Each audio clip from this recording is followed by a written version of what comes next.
Let's do this. The Cult of Hockey podcast by the faithful and for the faithful. Please do not adjust your sets as Bruce McCurdy adjusts his. I forgot to move my camera down. Okay.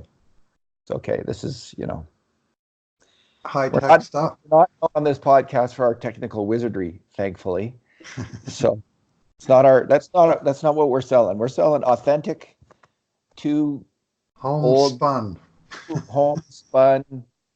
not 200 hockey men kind of guys, just regular fans talking Oilers. That's our thing. For the faithful, by the faithful. We're the by the faithful part. For the faithful is the wisest hockey fans in the world, Bruce, who listen to this podcast. All right, the Oilers made some moves. They've looks like they're close to having a set roster. Sure. And there's some players on waivers, and we're going to talk about all that. So the first thing they did, Bruce, was they have placed Sam Gagner and Brandon Manning, two well-paid hockey players, two veteran hockey players, and two really kind of slow hockey players on waivers. What do you make of it? Yeah, I was getting an increasing feeling. I have to say, I should have probably wrote about it, that Gagner was very much on the bubble. And this morning I was thinking about who's going to get cut, and I kept coming back to, because just based on what I've seen in the last couple of weeks, like, well, I like this guy, I like that guy. I mean, I do like Thomas Yurcho. I do like, got it now. I do like the Yurcho meter just went off. It was a bing, bing, bing, bing, bing, bing, bing, bing. And I have liked what I've seen. I've liked what I've seen out of Patrick Russell. And the fact is that if those guys are not on waivers today, they're in there, right? Because it's not like they can be sent down without being waived. So they made the team, as I understand it. And the only players that can be moved now are guys on entry-level contracts who are immune from waivers. That can be moved on short notice. So there's a little bit of moves being done. My initial reaction is, damn that Peter Chiarelli. That's $3.25 million that's going to come off the Edmonton Oilers salary cap this year, based on two terrible trades that Chiarelli made last year for guys that still had term on their contract. I mean, like the trade for Alex Petrovich wasn't a great trade, but at least he had no more term. So once they finished paying him off last year, $2 million to sit in the press box, he was gone. Whereas the trades for certainly for Manning directly, and I'll blame Chiarelli for the Gagner acquisition only because he made the truly terrible trade of Ryan Strome for Ryan Spooner, and then Keith Gretzky tried to save at least the optics of it all by trading out Spooner for Gagner. But in each case, the cap hit of Strome just carried through to Spooner and then on to Gagner. And in each case, they had an extra year to run. Whereas the Strome deal that was originally signed is pretty good. Like, I didn't notice Ryan Strome's name on the waiver wire this morning. Did you? So each year that Peter Chiarelli ran the team, Bruce, it got progressively slower. I mean, how slow would the team have been? How slow? How many years would it take for me or you to make the Oilers roster if Peter Chiarelli's running the Oilers? Probably about 5 more years. You're in better shape than me. Although, in fairness, the slow argument doesn't quite wash with Ryan Spooner. He was fast. He was the one thing. Skating was his thing. He did that sideways. He did that 10 and 2. He did that 10 and 2 cut nicely. But he could move a little bit. But the trade for Gagner is slow, and the trade for Manning was incomprehensible at the time and remains indefensible today, as far as I'm concerned. Incomprehensible and indefensible. I like that. That's you're on a roll there. All right. And now Peter Chiarelli is invisible. Yeah. So he was always kind of invisible in Edmonton. I like the move, Bruce. I didn't think Gagner. I mean, he had made that one really sweet pass to Draisaitl on a play, but and he had really good hands. And Sam Gagner I think he's actually come along. He's a better hockey player now in some ways than he was as a younger player.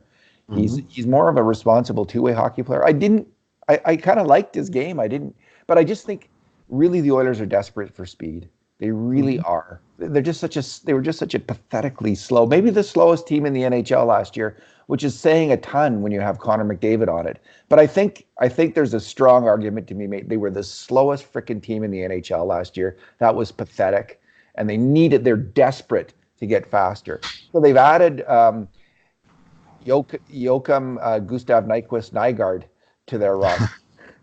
I always refer to him. My first reference is always Gustav Nyquist, and I have to go and retype it.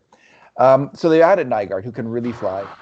Gaetan Haas, who may or may not make the team. It looks like he'll be sent down for a little while. Gaetan Haas can really fly. Josh Archibald looks like a decent skater, at least NHL average, maybe NHL plus. Granlund looks like NHL average, NHL plus. Yurcho, I screwed it up. Yurcho, he was Gagner's main competition, and Yurcho just played better than Sam Gagner. They're similar kind of players. Neither of them is very fast, but Yurcho, he showed more speed. He's Sam Gagner has probably made, what has he made? 20, 30, 40 million dollars in the NHL. So Thomas Yurcho, he's a hungrier player right now. I like going with the hungry guy. Bet on the hungry guy. If there's two guys of marginal NHL talent and you're going to make a bet, go with the guy who played better in preseason, obviously, which was Yurcho, but also the guy who's hungrier and a little bit younger. And Gagner is a significantly more accomplished NHL player, but he's moving right. He's 30. He's moving out of his prime scoring years. Yurcho's still at the end of, or he's kind of, near the middle or the end of that period. He's still got a couple of years where you'd expect him to, if he's going to ever have a big year, he could still have it now. So I don't mind that either. And if he isn't going to have a big year, he can always be waived in a month, or tomorrow, whatever, if he's not fitting in. 33.5 million estimated career earnings for Gagner, and he has, with 802 career games played, he was number one on the Oilers in the NHL experience department. And I'm not saying he's not a hungry hockey player. Like, he plays like he's a serious, committed pro, but there is that desperation, I think, that you do see creep into players' games when they're really, really, really super hungry. I have noticed that over the years. As for Brandon Manning, well, I'm not going to. We've said enough about Brandon Manning. I think this is the last we've seen. I'm not sure it is. I think he's still. They sent him out, or they waived him today, so that they have free. And he'll clear waivers. Nobody's going to touch that contract. No one's going to touch the Gagner contract. He'll clear waivers, but he's still practicing with the team. And because they also sent out William Lagesson, who we'll talk about in a minute, they're actually down technically to 6 healthy defensemen that are on the roster right now. And the idea is, just because they waive Manning doesn't necessarily mean he goes immediately to Bakersfield, do not pass go, do not collect $2.25 million. It means that they can keep him up. They've done it before where they waived a guy and he played a game that night. What it means is that in future he can be sent out without the 24 hours notice. As soon as Joel Pearson is ready to play, he's gone. But it sounds like Lagesson's already gone, so they're down to 7 healthy defensemen, and he's the 7th one. Waivers or no waivers. Brandon Manning is Mark Fane with an edge. Okay. William Lagesson is gone. Like, I thought he played well. I didn't mind his play. I mean, sure. I really, based on a much bigger sample size, though, Bruce, of last year's play, I think Caleb Jones is a better player on the left side than William Lagesson. And I know that it didn't look like that necessarily in training camp this year. But I just think Caleb Jones is a superior hockey player to William Lagesson. So we'll see how that all plays out. I maybe they'll call up. They really took a shine to the player, obviously, but Jones is what they need. They're desperate for speed at forward, puck moving on defense, and William Lagesson's okay at that. But Caleb Jones, I think, is a really strong skater and a good. He's at least NHL average already as a puck mover. I'm not sure that Lagesson is. All right, Bruce, the waiver wire was humming. It was humming today.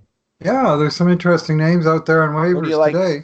Would you I've like got anyone? If you pro if you ho- were NHL GM, who would you take? pro For the hockey Oilers? rumors. Well, the name that kind of jumps off the screen at me is Daniel Sprong, 22 years old, a rare player from the Netherlands who impressed Pittsburgh Penguins enough as an 18-year-old to play 18 NHL games and thus activate his entry-level contract 2 years ahead of time. Then they sent him back. So they signed him to a 2-year extension in 2018. He played the first year last year. They traded him to Anaheim, where he scored 14 goals in 47 games. That's nearly a 25 goal pace for Anaheim, who now has turned around and cut the player at age 22. And he's cheap. Like he's only made, I think I saw 750. I have to go back to that. I wonder if he'll even get to the Oilers. The Oilers don't go first, obviously. They Yeah, go. no, they're seventh or something, same Yeah, order as the draft, right? yeah. He's $750,000 with 1 year to run. Like that's a very cheap bet on a guy, who scored goals. His ancillary stats are not great. I'm not sure how complete a player he is. I would suggest not very complete, or there's not a chance he would be available. But this is maybe Mr. Dallas Aikens having an influence in Anaheim, and he saw something he didn't like. And I don't know if this is, like the 22-year-old version of Pontus Aberg or what we're dealing with here, but clearly a guy with talent and youth who scored 32 goals and 65 points in 65 games as a 20-year-old in the AHL, those are glittering stats. Bruce, I hear that he likes donuts a little bit too much. And B, I hear that Anaheim's clearing roster space for either Will Acton or Ryan Hamilton. So he had to go. Cleary had to go. And, Oh, you're nasty.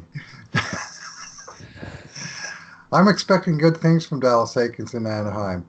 I'm going to go up my pedestal and say he'll be a better coach the second time around than he was the first time around, which is you're not not, really that much of a stretch when you think no, about it. that But I pedestal. do I do think that he overreached. He had some interesting ideas, hopefully for his sake and the Ducks' sake, which is to say, not that hopefully. He learned a few things and will back off on some of his more radical ideas. I wonder what Sprong, like, seriously, he did to kick them off down there. Because I mean, there's only three players on Anaheim scored more than 14 goals. Silverberg had 24, Raquel 18, Adam Henrique had 18, and then there's Sprong's next with Getzlav at 14, and in Sprong, 47 games. 20 less games and get. So what did he do? Like he pissed somebody off because it doesn't make any sense. Well, he Like, pissed someone off in Pittsburgh first that they dumped him last season, during the season to Anaheim. So yeah, it's hard to know. it is hard to Anyway, know. moving on the waiver wire. That's Sprong's the first name on the list that I'm reading. Okay. And I'm not quite sure if it's complete, but it's got some interesting other names on it. Curtis Lazar, to former Oil Kings fans, I don't see him as being a target. And the problem with targeting any of these guys is the Oilers pick up a guy off of waivers, they got to get him in, and they're going to have to cut somebody else. So it's going to have to be an upgrade.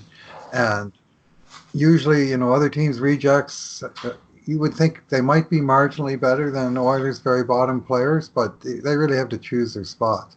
How about Casey DeSmith, Bruce, a goalie who had a .916 save percentage in 36 games for Pittsburgh last year, a .921 save percentage the year before. How about Casey DeSmith? What do you think? Well, that's the only name, like Sprong tempts, that's tempting, but this guy, that's really tempting. As an old goalie, the specter of the three-headed monster is just one that doesn't wash. I've seen it. I've never seen it where it really worked well. Maybe the year Oilers had Jacques Plante. That was the last time the three-headed monster worked well. He wouldn't go on the road, yeah. Because he wouldn't go on the road, so they sent Chris Worthy and who was the other guy? Anyway, they Ken Brown, was it? Ken Brown. Yeah, that's it. That's it. Yeah. They actually were. That's a very remarkable story what those three guys did as a as a set of goalies. Anyway, because of the Mike Smith contract having its clauses built into it, uh, and because of the Koskinen deal having the 3 years remaining, you're going to bring in Casey DeSmith and say, well, he's taken out Koski, or he's taken out Smith already. Like, it's the sort of thing where if you could have gone out and traded for this guy on July 1st instead of signing Mike Smith, hey, sign me up. 3 years, 1.25 million. Everybody thought that's a long-term contract for one so cheap for a pretty decent backup goalie in Casey DeSmith. But whatever, it looks like another former Oil King, Tristan Jarry, has won the job in Pittsburgh, at least for now. And Penguins are really rolling the dice that no one will pick him up. But goalie, it's so complicated because most teams have got their hierarchy set. They don't sort of have, well, we're looking around for a number 2 at this point. And really, you could grab a guy on waivers. That means you're putting him on your NHL team. You're not grabbing him to send him down to your minors. That's not how it works. I read that he's 6 feet 181, so that probably means 5'11", 181. I'm guessing. So he's a smaller goalie. That's interesting. I don't know much about the player. Just going off his save percentage here, which is pretty damn impressive. Pretty damn impressive. Now I see Kevin Gravel on waivers. I see a player of long-term interest, but who's never really cut it, Nick Patan, waived. Nikolai Goldobin. Now, there's an interesting name from Vancouver. This is a guy that's not yet 24, who's been kicking around on the cusp of the Canucks for a while. And I think he had something like 27 points last year. But is he going to be an upgrade on Marcus Granlund, another guy that the Canucks cast aside? I mean, who would he replace? Would it be an actual improvement on the team? So I think that's the big question, really, about any of these waiver. What about Robbie Schremp version 2, Josh Ho-Sang? Oh. Yeah. He's never scored even 10 goals in the AHL, I don't believe. He gets a ton of assists. He's a dangler. Yeah, he's a dangler. And he's got a ton of talent. Should have been a defenseman. The impression, for stats, the impression that he's always left me, and I think many others, including the powers that be, is that as big as a talent that he is, he's at least that big of a head case. And he's just caused the Islanders more headaches. And he's a very brash young fellow, and it's not particularly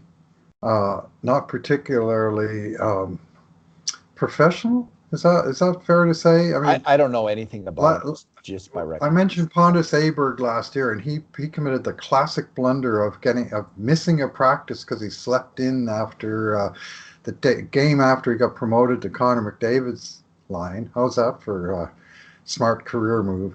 Well, this is the one Josh Ho-Sang. First day of training camp, he showed up or he didn't show up. He missed the beginning of the first day of training camp, and they sent him back to junior that day. They didn't even let him on the ice. So, you're gone.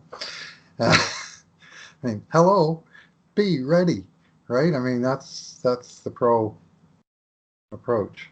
Goldobin, I'm just looking at his numbers, Bruce. Yeah, pretty promising player. He's not young, and he's 20. He's going to be 24 next week. So that's young. Yeah, he's youngish. I don't know. Wonder why they cut him.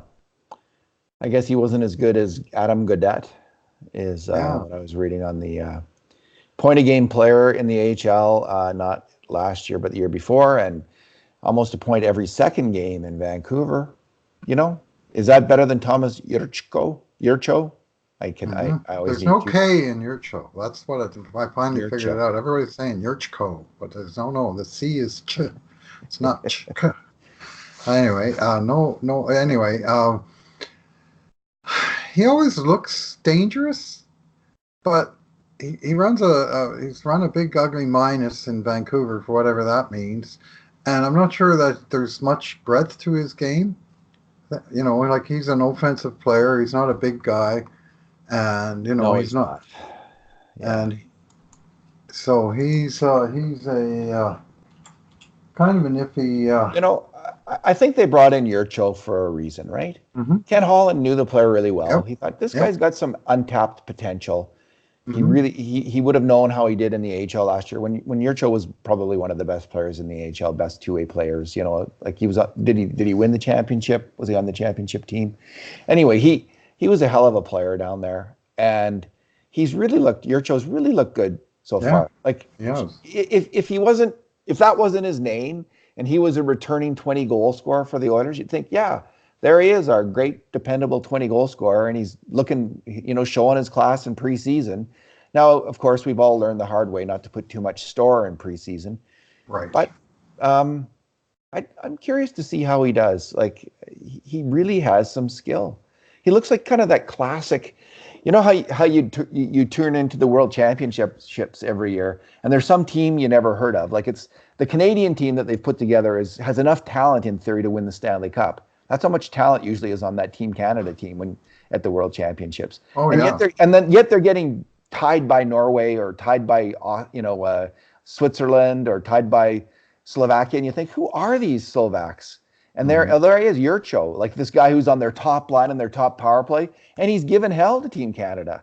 So this is the kind of these guys have a lot of talent, and in the right conditions, it comes out.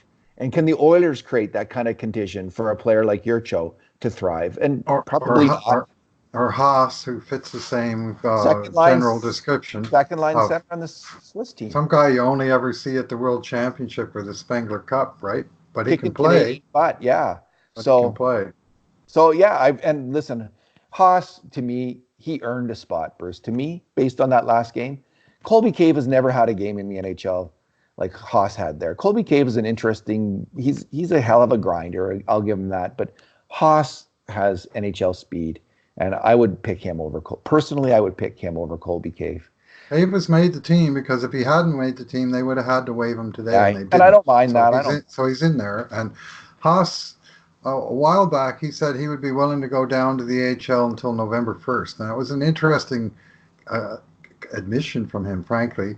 And maybe the team is saying, okay, well, let's do that because it's a simpler choice, and we'll see what happens, and we'll call him up first chance we get if someone gets hurt. In the meantime, if we keep him up now, we're going to have to waive and maybe lose another player, so that's a consideration. Nobody's taking Colby Cave on waivers. Like maybe St. Louis, maybe Shirley's in St. Louis, maybe they would, I guess. Well, the last two times Chiarelli acquired Colby Cave, he got fired at the same month, so I don't think he's going to want to take a third risk on the guy.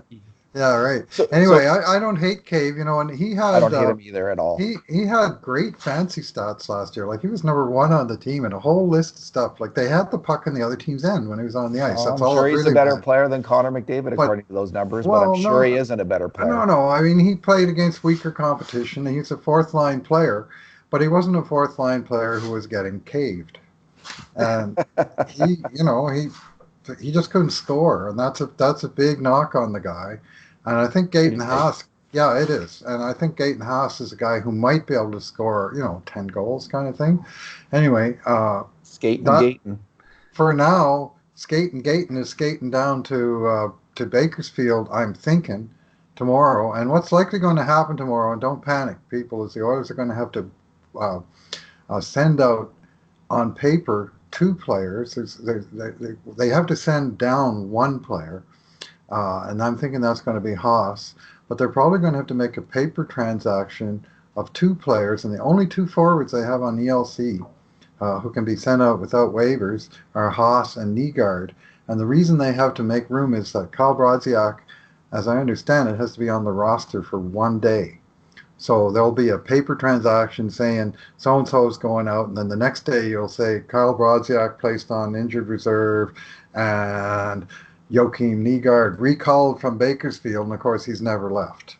But so don't be too surprised when you hear that those 2 guys are technically assigned to Bakersfield tomorrow. Only one of them will be going. You just know that as soon as they send out Nygaard, there's going to be 50 people on Twitter losing their minds. Well, that's why I'm giving the advance warning. But Brodziak, that's another case of Chiarelli and the 2-year contracts, and the second year is bitten him. bitten them again and again. Manning, and it's on Eric Gryba. Remember, he gave him a 2-year contract, Well, we'll and he see. played 20 games, and then they had to buy him out after 1 year. I mean, they're still paying for that. And the second year was just security for the player, but it was just a obligation for the team. Came back to bite them. It's the case of several marginal players. I mean, it's fine if the player is any good, like say Ryan Strome, you just don't trade him. But if it's 1-year contracts is the way that Ken Holland is going, and I have to say I approve, because these guys they came to training camp uh, competing hard for jobs, knowing this is 1 year at a time for these guys. Nothing's in the bank.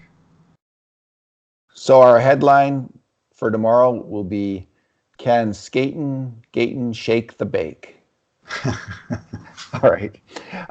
Bruce, so we saw him, just quickly, Milan Lucic. It was funny. We saw him on the power play, and there was one little thing where, like, within about 30 seconds, he touched the puck 3 times and turned it over on the power play. And I just thought, oh, geez, that's Milan Lucic. And of course, and I was thinking of tweeting something out about it, like, giving him some kind of snarky shot. But then I just thought, no, I'll just wait till the game's over. And of course, he scores a power play goal shortly after that. But so Bruce, if there was one roster or a couple roster moves that you would like to see, like in terms of line combinations, defensive combinations, goalie starts, other than Casey DeSmith and net for the Oilers on opening, what would you like to see? What would you like to see happen that might be a little bit different than what you think is going to happen? Well, I understand what I read this morning, that they're still toying with the Centers 3 model, aka unicorns, with all of David Draisaitl and Nuge running their own lines. Of course, that was when they started practice a half hour ago. By now, they might have already reunited Draisaitl and McDavid. But that's certainly a thing to watch: is how is Dave Tippett going to handle that? I've been very interested to watch in preseason Draisaitl, who really only played the one game with Connor, and he played 3 other games at center. And the difference of his game, how he plays when he's the center, he's the guy that's driving the blue line with the puck, driving into the zone, finding space, holding the puck, waiting for one of the lanes to open up and dishing off to any of the other 4 guys. Like he's phenomenal at it. I mean, every once in a while he'll shoot it past to the other team, of course, but I mean, for the most part, he's very good at protecting the puck and finding the soft ice to give the other guys time to move. And when he's playing with McDavid, he's also phenomenal at moving the puck, but more from his own blue line to McDavid and letting McDavid look after the rushing and so on. And really, in a way, you think, well, there's not enough pucks to go around. And that, he has to suppress some of his and Bruce, how is their talent defense to fit in with the other guy. So how is Draisaitl and McDavid's defense? What's that line's record in terms of goals against when they're out there, Bruce? Oh, man. They were, with them and Cassian, brutal. They got clobbered for goals against. And why is January that? 1st to the end of the season, McDavid had the worst record in the league for goals against per 60. The worst record in the league. Well, it's because they have 2 centers or 0 centers or 1 center, depending on what's going on in any given moment. But there's, it's hard to believe they're confused, but there's something amiss. Like their reads aren't fast enough. Yeah, their instincts are, who's which, who's F1, who's F2. There seems to be some of that stuff going on. Yeah, who's the center, who's the winger, who's the center, who's the they scored. Mm-hmm. That's how it works. It's happens so fast. And if you don't know, it's not even like a matter of knowing. It has to be automatic. You have to automatically make the right read. Like, it has to be that fast. And I just think, with switching those guys around and having them teaming up and having them switch, like even on the same shift, they're constantly switching. And I understand that in the NHL, like, people do switch to play center, like the winger. If you're first back, you do play center, but that's the exception to the rule. The rule is, like, the center is that guy down low. And Draisaitl and McDavid, they're confused about that often out there, and it's led to goals against. I think that is the primary reason, because I think both of those players are exceptional when they get the puck on their stick in terms of getting the puck out of their zone. They're exceptional. They're not bad defensive players when they're stuck at center and that's all they're doing. But when you put them together, they start to screw up on the reads because they're a little bit confused and they hesitate. And hesitation means a goal against in the NHL, or at least a grade A scoring chance against. So for that reason, and for the other reason that you pointed out, Draisaitl, you get more out of Draisaitl in a certain way on the attack. A certain way. I'm not sure you'll get 50 goals out of him that way, but you're going to get, there's other things that he brings to the table. And, his versatility is such a wonderful weapon for the coach to have.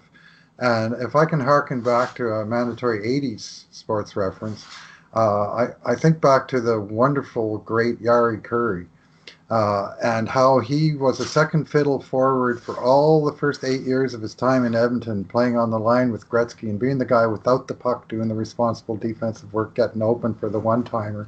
And as soon as Gretzky got traded, Kurri more or less instantly changed his game to becoming the number one puck transporter on the line. He was the guy cruising through the neutral zone and creating the sort of springing the attack at the other end as opposed to being the finisher. And it was just incredible to watch. Well, by then, Jari Kurri was 28 years old. Played his best hockey in 19... Draisaitl has already played all three forward positions in the National Hockey League, and he's 23. I'd like to see him at center too. And I also believe that RNH, from what I've seen of him, he is more ready than ever to say, I'm driving the line. I'm going to be the guy. I'm going to take that puck every shift and drive that line. And I don't think he's always had that attitude. He's always been a little deferential to other players, not wanting to dominate as much as that. But I think he's fed up with losing, and he will dominate a line. So I really love the idea, honestly, of those three centers driving lines and not giving the fourth line that much ice time, going with those lines, and it improves the chances of wingers like Neil and Chason, Archibald, Yurcho, Nygaard, of having more success if they're playing with one of these really top line centers. So I'd like to see that too. Here's my, and it's more unorthodox because it hasn't been tried, what I'm going to suggest. But I don't think that Darnell Nurse is best suited in a shutdown defensive pairing. I like Darnell Nurse as an mobile attacking defenseman, kind of in more of an offensive role. And I actually think, over the years, our scoring chance numbers have shown this. The defenseman on the Oilers who's least likely to make a mistake on a grade A chance against playing top 4 minutes is Chris Russell. I think Chris Russell and Adam Larsson on a shutdown pairing, it's not your top pairing, it's a defensive pairing against tough competition, put them in their own zone, put them together, have those two guys together. Russell on your left side is a much different puck carrier, I also find, than Russell on his right side. And I think those guys could get the job done in a way that Nurse and Larsson, I'm starting to wonder if they can, because I just think Russell is that much better on defense than Darnell Nurse. I think Larsson and Russell will be able to move the puck well enough to survive together, and I'd love to see Darnell Nurse used in more of an offensive capacity with either Ethan Bear or Joel Persson as his partner, or Matt Benning. And then you'd have Clefbaum with one of those other guys as well. So you'd have essentially two attack pairings, one shutdown pairing, and they'd all, in my mind, they would all get about equal ice time, with either Nurse or Clefbaum out there with McDavid or Draisaitl's line, or however you want to work that. But that's what I'd like to see. And I don't think it's going to happen, but I think you'd have a better chance for success. I'm just not trusting Nurse and Larsson. Well, they haven't given us a lot of reason to trust what we've seen in the preseason so far. Like they both had a tough time in Calgary on Saturday night, I thought. They were the one experienced defense pair Oilers had in that game, really. They had the most trouble. Now, they had a lot of minutes, and they probably had the toughest matchups. I didn't really track that real close, but I'm just looking up to see how much time they've played together. They've played 1,000 minutes in the last few years. Like, it's not like we haven't seen Nurse and Larsson. They've played together a long time. They haven't. I don't think they've been caved in on goals against in that time. I think they've actually pretty much even. So that's kind of a hopeful thing. But I just look at the rate that those guys tend to make mistakes on grade A chances against, and I'm a little bit worried about them together. Maybe they can get it together, but I just think it's a more natural home for Chris Russell And the only question is, can Russell and Lagesson move the puck out well enough Yeah, that's a together? huge No, question. and it is. 226 minutes together, Larson and Russell. Oh, is that it? And yeah, and they've spent too much of it in their own end of the ice, but it is a small sample. But it's an interesting idea. I mean, it's the trouble is that they don't have enough top four defensemen, so they're going to have to solve the problem one way or another. And unfortunately, if you put Larson and Russell as a pairing, then you've got Klefbom and Nurse, who are both lefties, who are sort of your other natural top four defensemen. So now you've got your three top four defensemen on three different pairings, and I guess you just want equal minutes and pick your spots as to who plays where as much as you can. But it's not an ideal situation. I don't see a ton of separation among these defensemen. Like, are any of them a top four defenseman? I guess Klefbom probably is. Nurse has been. Larson maybe. Russell's kind of half there. It's kind of a motley crew in terms of NHL defense. If I'm completely honest, like there's no standouts. So we're waiting for that standout player to come. And we're hoping it might be Evan Bouchard. We're hoping it might be Philip Broberg, and we're hoping that the Nurse and Larson and Klefbom all finally really step up, and for a full year play to their potential. And that would be wonderful to see. But we're still waiting. And kind of last year was the season when it should have happened by all rights, given their age, and it didn't. So I'm getting a little bit skeptical at this point, but just a little bit. I'm open to being happily surprised, and wouldn't be surprised if I was happily surprised. Well, Nurse last year, for all that some thought he took a step back, last year, Nurse became the first Oilers defenseman to score 30 even strength points in a season since, wait for it, Steve Smith in 1990-91. No Oiler defenseman in 28 years has scored 30 points, and so he got the points. I think he got a few cheap points, but playing with McDavid and Draisaitl, right? Well, they all played with McDavid and Draisaitl. Where are the 30 points for the other guys? I don't see them. Fair enough. No, he's a dynamic player. This is why I don't want him on the shutdown pair, Bruce. In the last 10 years, they have two defensemen who scored 25 points, and those were Darnell Nurse in each of the last two seasons. He's the only guy to do it. He's at least getting some offense somehow. Like, it's not maybe traditional running the point type of offense, but at even strength, he's a dynamic player, and stuff sometimes happens, good and bad. But let's give some credit for the good.